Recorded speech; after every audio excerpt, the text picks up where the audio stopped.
Coming up on Arirang News. After two failures, North Korea's third attempt to put a military reconnaissance satellite into orbit appears imminent, possibly as early as Wednesday morning.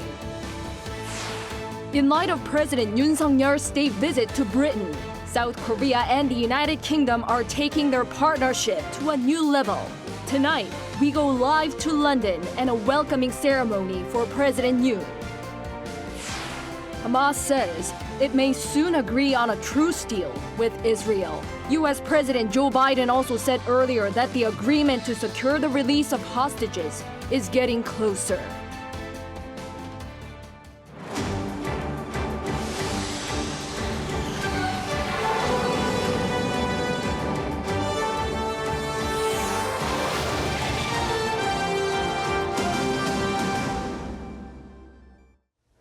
Good evening. It's 9 p.m. here in Seoul. Thank you for joining us on Arirang News. This morning, North Korea notified Japan that it'll launch its military reconnaissance satellite as early as Wednesday morning. And as this follows two failures, eyes are on whether the regime's third attempt would be a success, given Russia's alleged involvement. Our defense correspondent Choi Min-jung leads us off. South Korea's defense ministry is closely looking into the possibility of North Korea's third attempt to launch a military spy satellite on November 22nd. During the first and second launch attempts, they took place on the first day of the notice period, more specifically at dawn. We are considering that possibility, and we would also have to take the weather into consideration.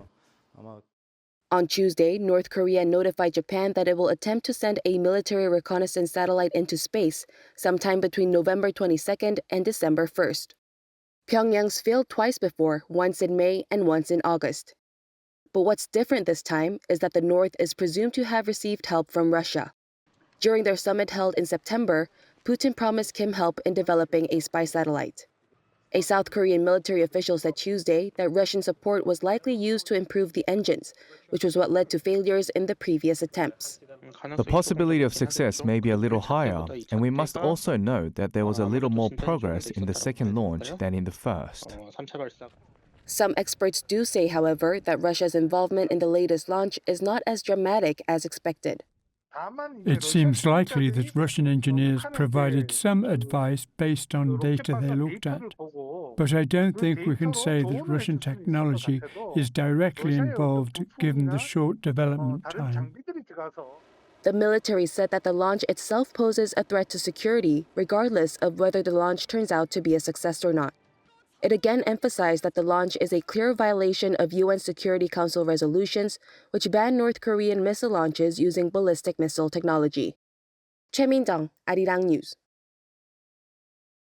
And this has prompted talks between the top nuclear envoys of South Korea, the U.S., and Japan, demanding that Pyongyang halt the satellite launch. The South Korean government once again has said it'll take necessary measures should it happen. Our North Korean affairs correspondent Kim Jong-sil reports. Top nuclear envoys of South Korea, the U.S., and Japan talked over the phone on Tuesday and decided to strongly demand that Pyongyang stop the launch of a military reconnaissance satellite. South Korea's special representative for Korean Peninsula Peace and Security Affairs, Kim Gun, talked with his U.S. and Japanese counterparts Chung Bak and Namazu Hiroyuki and confirmed that any launch by North Korea using ballistic missile technology, even if it was used for a satellite, is a clear violation of UN Security Council resolutions. The officials also reaffirmed that they would work closely with each other to strengthen regional deterrence and response capabilities, including security cooperation. An official from South Korea's Ministry of Unification also told reporters the same day that the ministry will take necessary follow-up measures regarding the North's official announcement of the third attempt to launch the reconnaissance satellite. The official said the launch was a clear violation of UN Security Council resolutions and a provocative action seriously threatening regional security. He added that South Korea, the U.S., and Japan would work closely against Pyongyang's provocations. Meanwhile, the U.S. Department of State expressed its concerns on Monday local time over possible military cooperation between North Korea and Russia. He said Moscow would be violating UNSC resolutions that Russia itself voted for, and added that the country should not supply North Korea with technology that would violate the resolutions. Concerns over possible technology cooperation surfaced when North Korean leader Kim Jong-un met with Russian President Vladimir Putin in September at a rocket launch facility in Russia's Far East. Kim Jong-sil, Arirang News. Moving on, President Yoon Suk-yeol is on an official state visit to the United Kingdom. After landing in England on Monday and meeting with South Korean expats in London, the president now begins his official state engagements, first with a highly anticipated royal welcome by the British monarchy. Our Oh Soo-young is traveling with the president and is standing by in London to fill us in on the events that'll take place. So, Soo-young, first of all, it's a huge event welcoming President Yoon, who is the second world leader to make a state visit to the UK since King Charles III ascended to the throne. So what's the atmosphere like over there? Hi, Jeong. So we're minutes away from the official ceremony starting, and leading up to Tuesday, there have been South Korean flags and promotional videos of Korea-UK relations displayed pretty much everywhere in very iconic parts of central London, such as Trafalgar Square, Piccadilly Circus, and near Whitehall. So the anticipation really has been building. And local broadcasters this morning, including the BBC, LBC Radio, and papers like the Daily Telegraph, the Independent, and the Daily Mail as well, they've all been reporting on the state visit. Also, the preparations at the palace for the state dinner, and the Downing Street Accord, of course, which will upgrade bilateral relations to a new global strategic partnership. And Ramon Pacheco Pardo, one eminent scholar of international relations, commented during one broadcast that as President Yoon bases his Korean foreign policy on human rights, democracy, and the rule of law, which is also in line with Britain's foreign policy, common values will be considered highly significant during this visit. Right, I see. So, Soo-young, run us through President Yoon's engagements today, starting with the royal welcome that we'll see in just a few minutes. Well, I'm assuming that the first couple will have been greeted by the Prince and Princess of Wales, William and Kate, as they're better known, at their place of accommodation, and they would have set off to drive together to meet with King Charles and Queen Camilla at the Horse Guards Parade, which is, of course, a ceremonial parade ground in St. James's Park. Now, the Guard of Honor is going to give a royal salute of a 41-gun royal salute to President Yoon and, of course, King Charles, who will be observing the Guard of Honor, and the Korean national anthem will be played. Then the president, accompanied by the king, will inspect. After inspecting the Guard of Honor, they'll be joined by the wives and the Prince and Princess of Wales, and they'll be heading to Buckingham Palace in a carriage progression. There's going to be a second Guard of Honor before a private lunch hosted by the King. And after an exchange of gifts, King Charles will invite the President and the First Lady to view a special exhibition of items from the royal collection at the palace related to South Korea. Now, the first couple will then move along to, near where the UK's Defence Ministry is, to take part in a wreath-laying ceremony at the Korean War Memorial in order to mark the 70th anniversary of the end of the Korean War. They're going to be joined by the Duke of Gloucester, who's long honoured the 8,100 British troops who fought in the Korean War, including those in the Gloucester Battalion. As we speak, the welcoming ceremony is about to start in any moment, so let's go straight to the scene. Mm-hmm.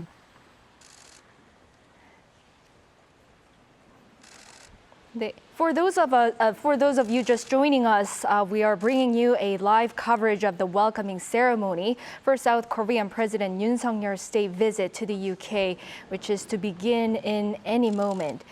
And in the studio, we are joined by our presidential office correspondent Kim Do-yeon with us. Welcome, Do-yeon. Good to be here. So it looks like the Honor Guard parade is about to start. Do-yeon, what are some of the interesting points in this opening ceremony? Right, Soo-young actually kind of gave us the gist of it. It really starts with Prince William and the Princess Catherine of Wales, coming to pick up President Yoon at his hotel in London. And he will be received by King Charles later at the welcoming ceremony actually being held at the Horse Guards Parade. And as Soo-young said, it's significant that there will be a 41-gun salute, 20 more than your usual visit by another head of state. What we can expect as of now, we'll see as we go along, but President Yoon is likely actually to have a white tie because that seems to be a customary thing when a state visit happens. So I can't guarantee, I don't see it on the screen yet, but that's the usual outfit. Right. We are currently seeing the footage of President Yoon and the First Lady and greeting the delegates there. So, Doyeon, let's talk more about the significance of the occasion. So, who were the past South Korean presidents that were invited to the UK for a state visit? And is it common for a South Korean president? Right, so President Roh Moo-hyun back in 2004 became the first South Korean president to be invited to the UK for a state visit, and the second one was President Park Geun-hye in 2013. Now, so this makes the third time a South Korean president is visiting the UK for a state visit. Both of them, the ones prior to this one, were hosted by Queen Elizabeth II, so it is a new state visit. Actually, I just want to correct myself. He's not wearing a white tie. Maybe he'll change it for the banquet later. But continuing with the former two visits, the issues were kind of similar back in the day too, right? President Roh spoke of the North Korean issues as well. The tone were different. Now we're listening to the national anthem of South Korea, as Soo-young mentioned before, part of the ceremony.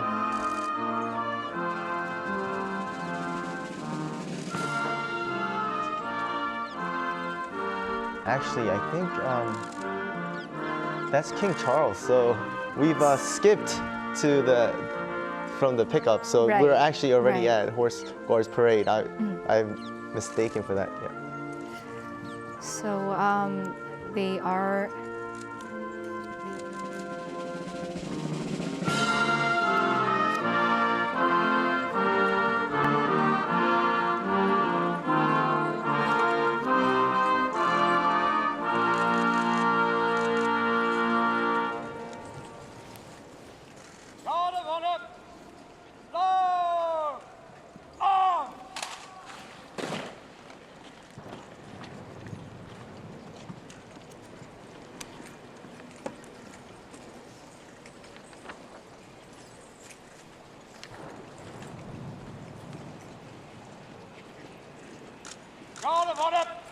Shoulder, arm.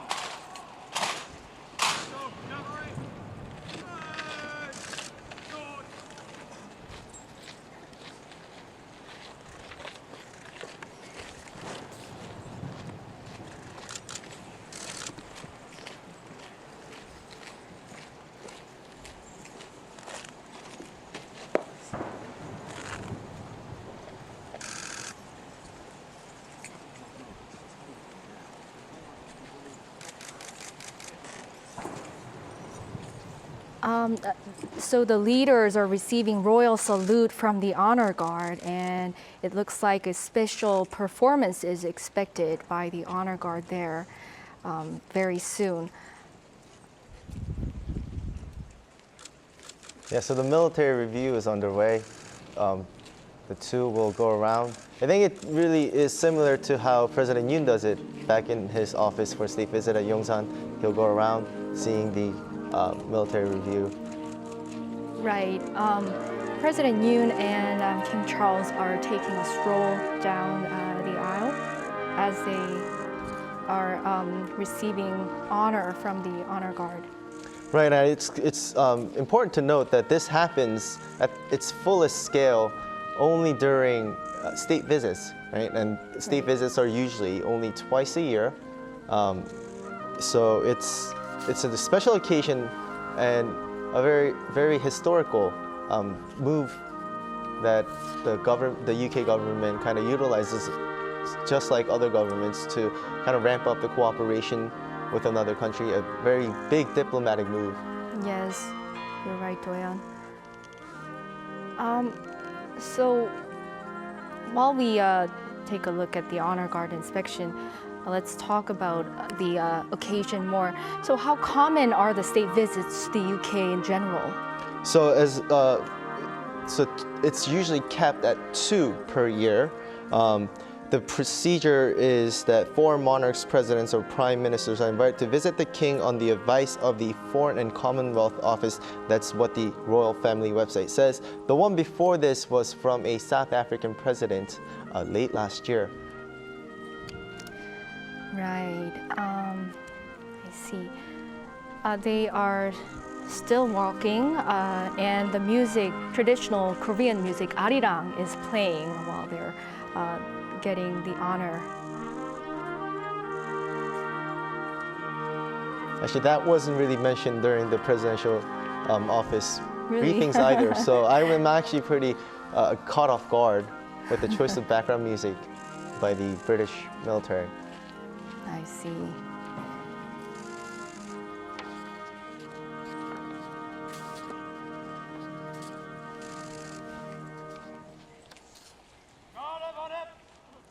So,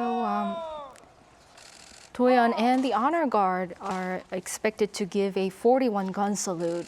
So could you explain more on that? Right, 41 gun salute is the highest honor given, a show of respect per se, by the military of the British. It's usually 20 less on other visits. So the soldiers are going to be, now we see the carriages. There's going to be 7 carriages, the main one for King Charles and President Yoon, to go down the mall, which is the historical road connecting to the Buckingham Palace. Historically and traditionally, the carriages have 6 horses, and according to the presidential office, there's going to be 7 to escort President Yoon and his aides, the ones that are traveling to the palace with him. From what I've read, the carriages are very, very uncomfortable. There's some quotes by Queen Elizabeth and King Charles himself saying that it's one of the most uncomfortable rides he's ever been in. So I am jealous that he gets to be in that carriage, because not everybody has the chance to, but apparently it's not that comfortable. It looks uncomfortable. Right. And it's been around for hundreds of years, right? Right. And riding that carriage, King and the Queen and the Prince and the Princess of Wales and the Korean presidential couple will travel to the Buckingham Palace, where King Charles is likely to host a private lunch, right? Right. That's going to be the official lunch for this state visit. We don't know what the president has brought for the present yet, but I can refer to what has been given. That's when they exchanged presents and stuff. President No, back in 2004, gave Queen Elizabeth II a bunch of stuff, but a part of it was 5 DVDs of Korean films. Obviously, not many that's watching right now might know what DVDs are, but that's how we used to watch movies. Right. And President Park gave the late Queen Korean red ginseng, but ginseng that's the highest of its quality. So those were sort of the things that South Korean presidents had brought to UK as show of appreciation for obviously a very warm welcome. Right. That's very interesting, Doyeon. So they're traveling to the Buckingham Palace, riding the carriages. And at the Buckingham Palace, a private lunch is likely to be hosted by King Charles. And they are expected to view a special exhibition in the picture gallery of items from the royal collection that are related to Korea. That's right. Yeah. And They have mentioned it several times, but not many details have been shared through the briefings. So we'll have to wait until how President Yoon reacts to the collection they have. Right. Palace. Right.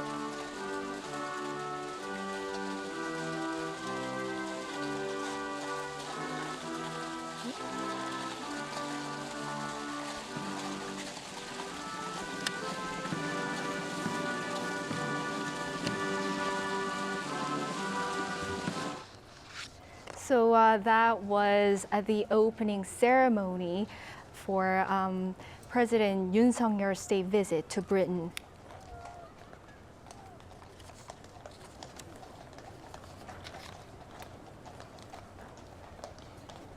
We see the delegates traveling as well. Ah, that's the mall. The mall. I'm not a London expert, but I studied.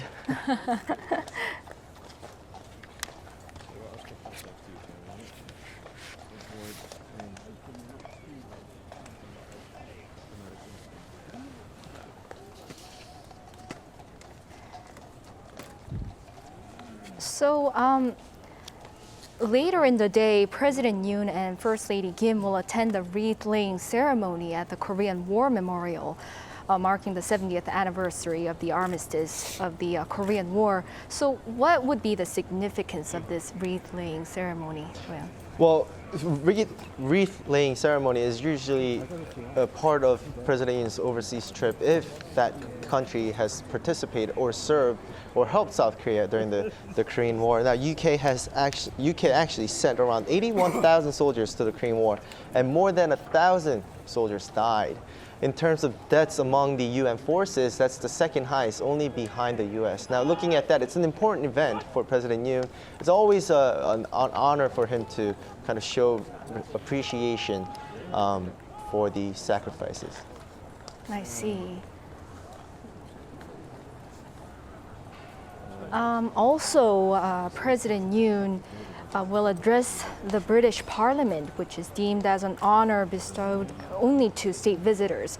And his parliamentary speech is expected to be in English. So what do you think his speech will reflect?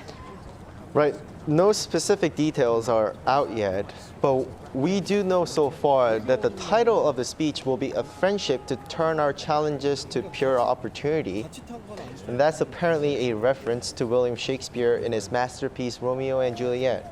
The actual line, by the way, is to turn your household's rancor to pure love. I looked that up, to be honest with you. It didn't come to me straight away, but in terms of the content, we can refer to his speech at the U.S. Congress when he was visiting Washington, D.C. for a state visit last April.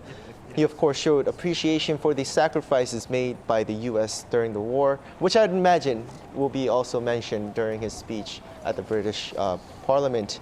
And seeing that he's always a big advocate of rule-based, the rule of law, he's likely to show his admiration for the long history of British Parliament and the democracy it represents. I see.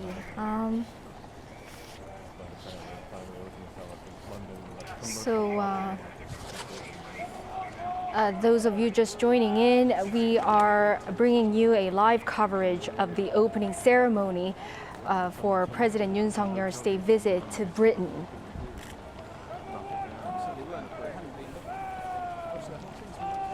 So, just to come up with, share what I have ready for this event, that group of soldiers is called the Household Cavalry. I believe they're a special group of unit of military in the British, in the UK, for events like this, to host events like this. I see.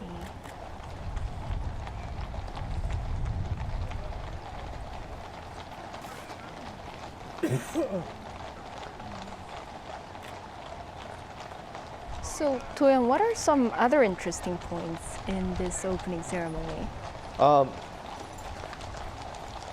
So the 41-gun salute is fired from Green Park and the Tower of London. We didn't get to really hear it yet, or it wasn't really caught in our attention, but that's where it happens. And other than that, I think they're almost there, actually, turning to Buckingham Palace. Yep. I see some carriages. So the mall, just on the mall, is has St. James's Palace with other official buildings around it as they were walking by it. So that's what we were seeing from the screen.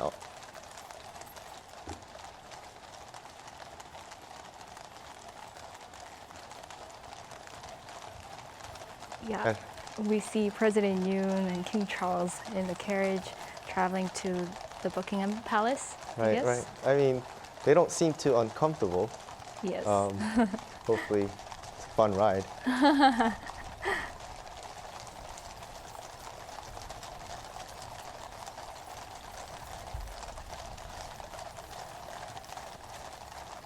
And you can kind of see the one that King Charles is in is clearly the most elegant and the luxurious one, to say the least. The ones, as I said, there's 7 carriages in total, in the escort of the South Korean delegates to the Buckingham Palace.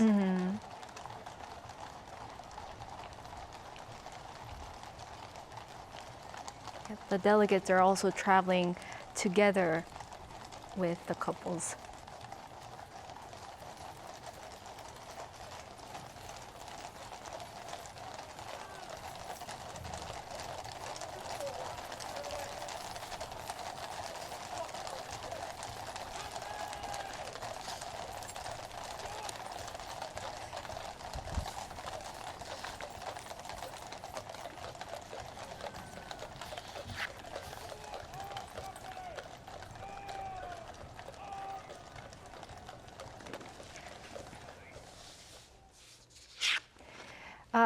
That was our special live coverage of the welcoming ceremony for President Yoon Suk-yeol's state visit to Britain.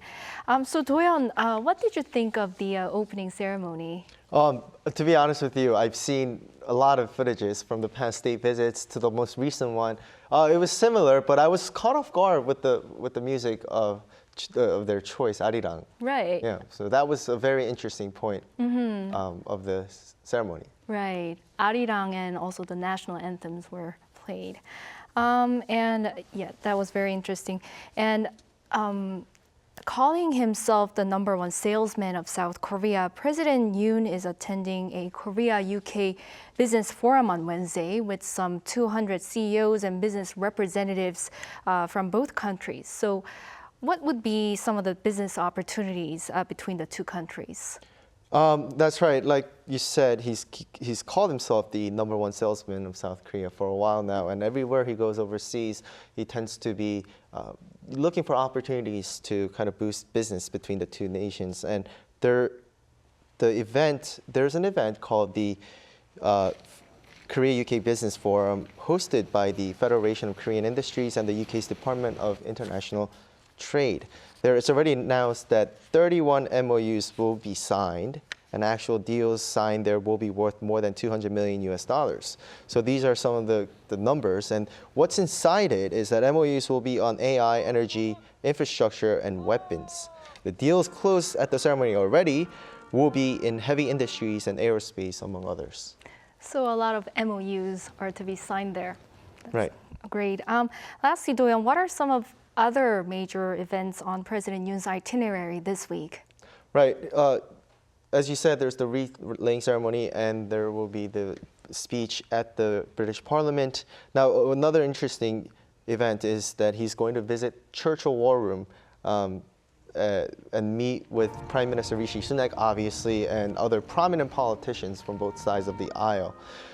He then flies to Paris as the Bureau International Expositions will be voting to choose who will host the World Expo in 2030 in just a few days. So He's going to give last push for Busan, as he's been doing since he stepped into the office, by hosting an event there for the representatives of BIE members. And the top office says at the last presentation, someone very influential globally will be giving the presentation. So keep on watch for that one.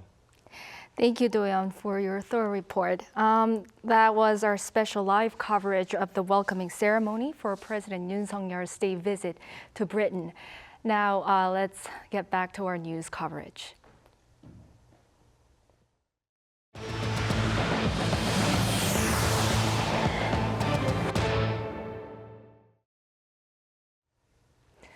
Hamas and Israel may soon reach a truce agreement, according to the chief of the Palestinian militant group. This has been echoed by U.S. President Joe Biden earlier, saying a deal to secure the release of hostages is closer. Our Chung Won-ju has the details. The chief of Hamas told Reuters in a statement on Tuesday that the militant organization was close to reaching a truce agreement with Israel, and the group has delivered a response to Qatari negotiators. According to Reuters, Qatari mediators have been leading negotiations that could potentially lead to the release of 50 hostages in exchange for a 3-day ceasefire and further aid for Gaza. A Hamas official also recently told Al Jazeera TV that negotiations were centered on how long the truce would last, arrangements for delivery of aid into Gaza, and the exchange of Israeli hostages held by Hamas for Palestinian prisoners in Israel. Both sides would free women and children, with details being announced by Qatar. Around 240 hostages were taken during a deadly attack on Israel by Hamas on October 7th. The ferocity of the attack, which killed around 1,200 people, prompted Israel to invade the Gaza Strip. Since then, Gaza's Hamas-run government said at least 13,300 Palestinians have been killed, including at least 5,600 children and 3,550 women by an Israeli bombardment. Talk of such imminent hostage deal has been circulating for days. U.S. President Joe Biden and other U.S. officials said on Monday while speaking to reporters that a deal to secure the release of hostages being held by Hamas is close. Meanwhile, Israeli operations against Hamas in Gaza have put the spotlight on medical facilities within the enclave, with hospitals suffering power cuts and a lack of medical supplies. According to health officials in Gaza, at least 12 people were killed at the Indonesian hospital in northeastern Gaza on Sunday night after it was hit by artillery rounds. The IDF says it took action after being fired upon from the facility. 28 prematurely born babies evacuated from Gaza's biggest hospital, Al-Shifa, were taken into Egypt for urgent treatment on Monday. Chung Won-ju, Arirang News. Samsung Electronics saw its global smartphone shipments drop in the third quarter, while its competitors Apple and Xiaomi saw theirs go up. According to market analysis firm International Data Corporation on Monday, the South Korean tech giant's smartphone shipments dropped by more than 8% on-year to nearly 60 million units, despite the company occupying the top spot in the global smartphone market. With the decline in shipments, its market share also fell below the 20% mark from July to September. Meanwhile, Apple and Xiaomi, which came in second and third each, both saw their shipments go up around 2.5% compared to the previous year. Tomorrow, Wednesday, November 22nd, we celebrate Kimchi Day. And in light of this occasion, we share with you recent data that shows a record number of countries are importing this side dish. Our Yeon has details. South Korea's national dish, kimchi, is gaining popularity around the globe. The side dish, typically made from fermented cabbage, salt, and hot peppers, is eaten with nearly every meal in Korea.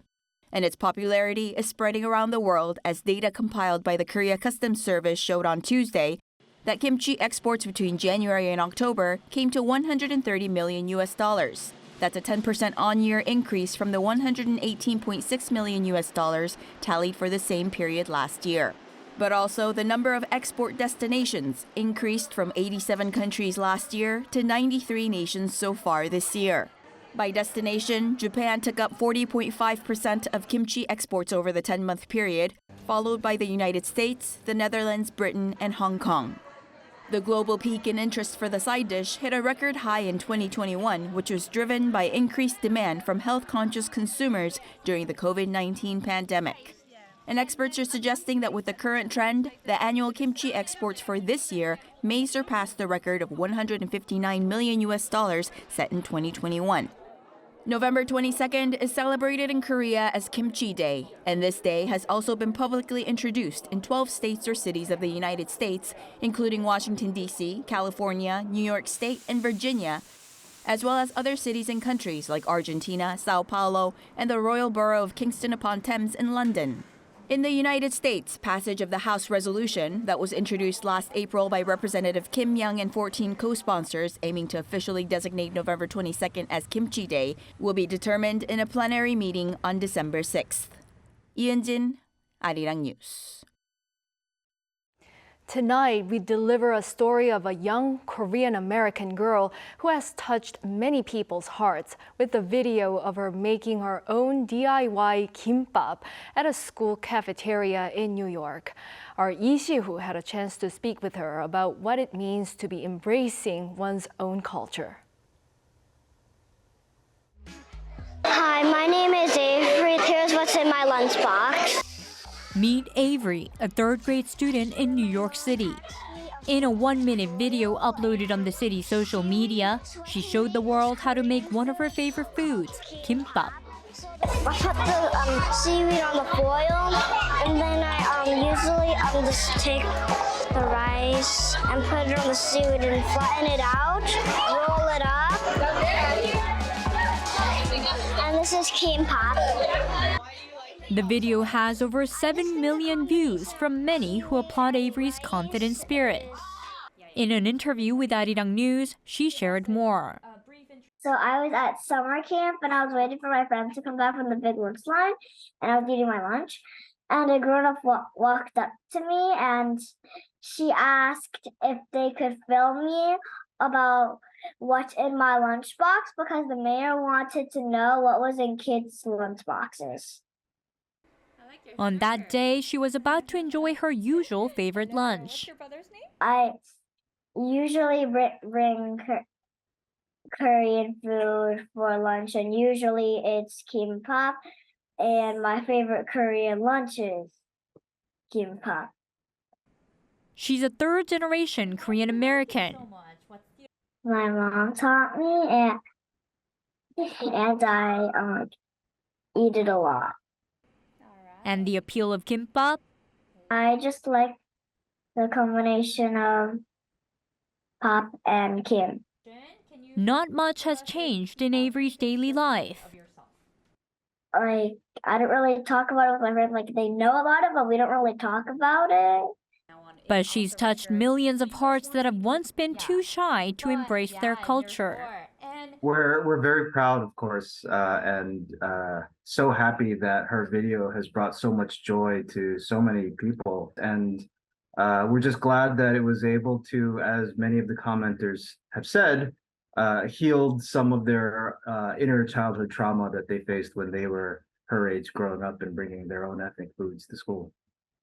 She's very proud of being Korean.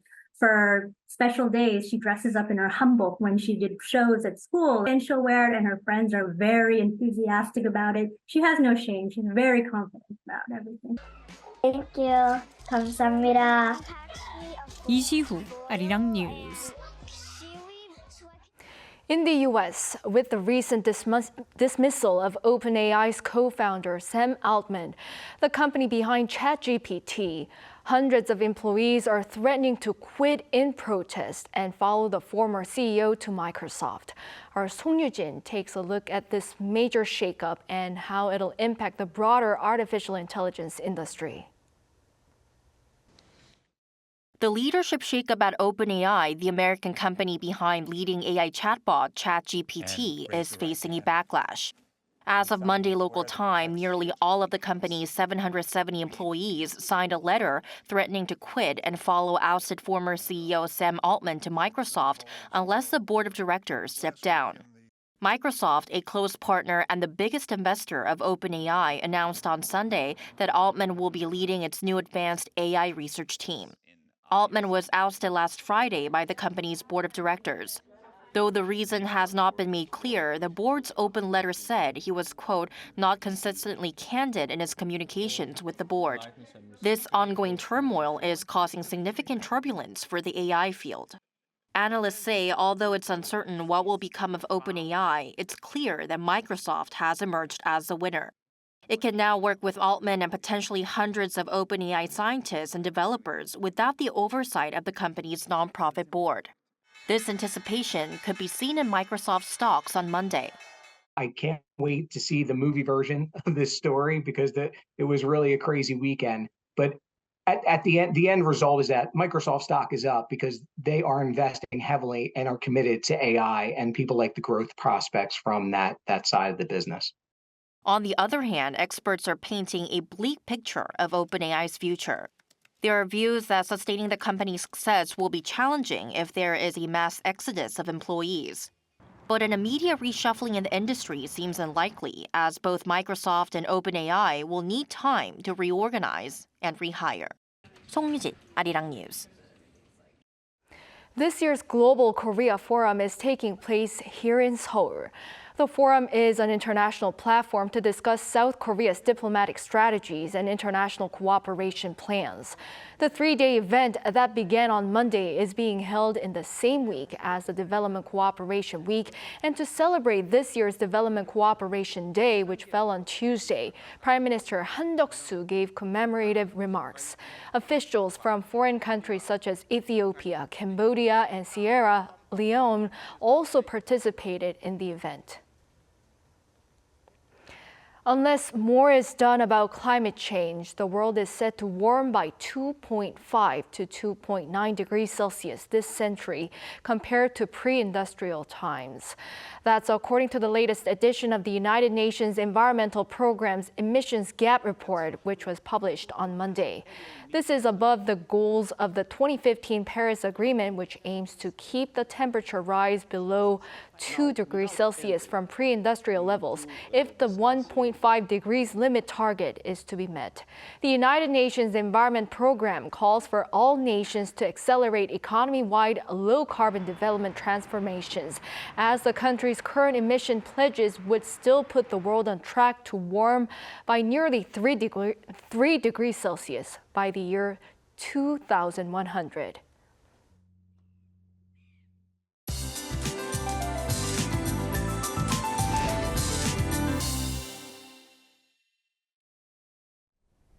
No major cold is in the forecast for tomorrow. Highs will be warmer than average at 14 degrees Celsius in Seoul.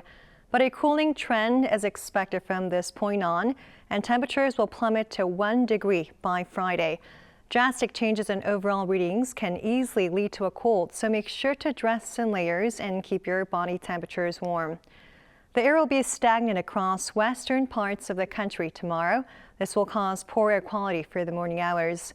For the Seoul metropolitan area and Chungcheongdo provinces, air quality will temporarily stand in the bad category. Morning temperatures in Seoul and Gwangju will be starting off at 5 degrees Celsius.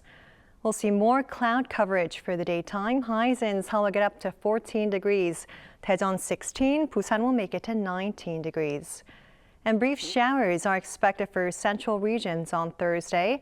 This weekend is forecast to be very cold with lows in the minus range. That's all for now, and here are the weather conditions around the world.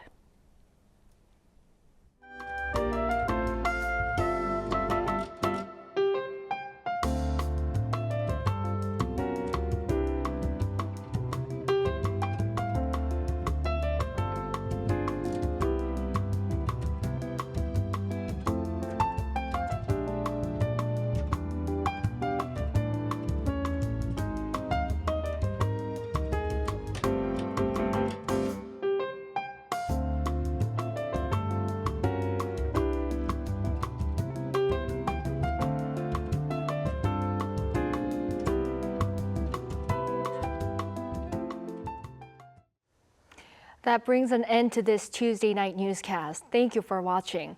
We'll be back tomorrow with the latest news. Good night.